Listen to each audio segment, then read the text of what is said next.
I'll run through the materials that I used, but I don't like to be too prescriptive. Materials are really expensive, and so anything that's an approximation of what I've used in this class will be brilliant. So first we have Canson Graduate Grey Tinted Paper, which I used for this class, but check out the little section I did where I went through mixing a grey so that you can just do your own background on white watercolour paper. As for brushes, I just had a mixing brush, so this happened to be close to hand, or anything, you know, quite a large brush, just so that you can mix your paints evenly. Now the stippler.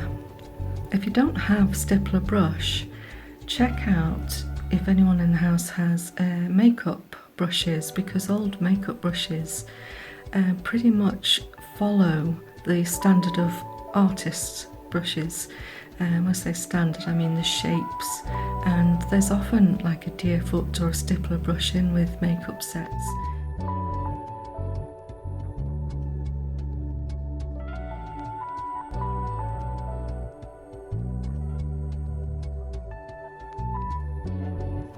For the petals, I used a filbert shaped brush.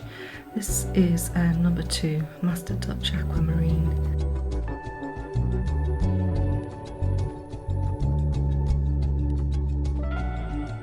And then we just want a detail brush.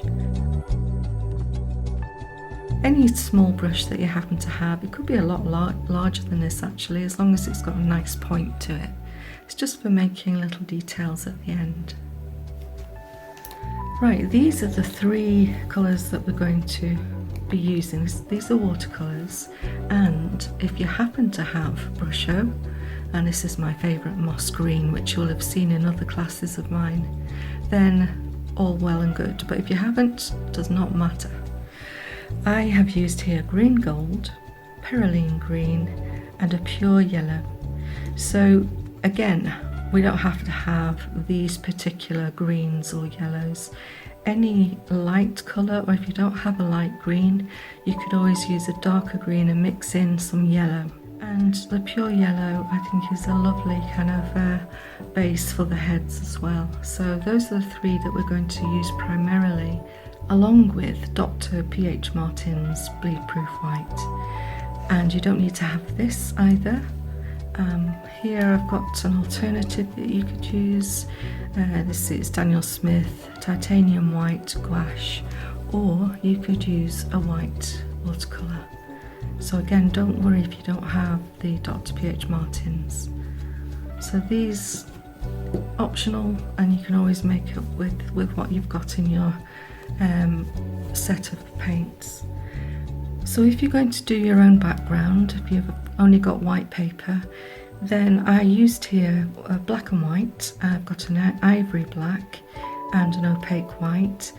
It can be any black or white, so please don't worry if you don't have the exact same colours as me. I've got ultramarine and I've got burnt umber. I show you how to create a lovely grey with those colours. And then I also show you how to create a grey with 3 primary colours.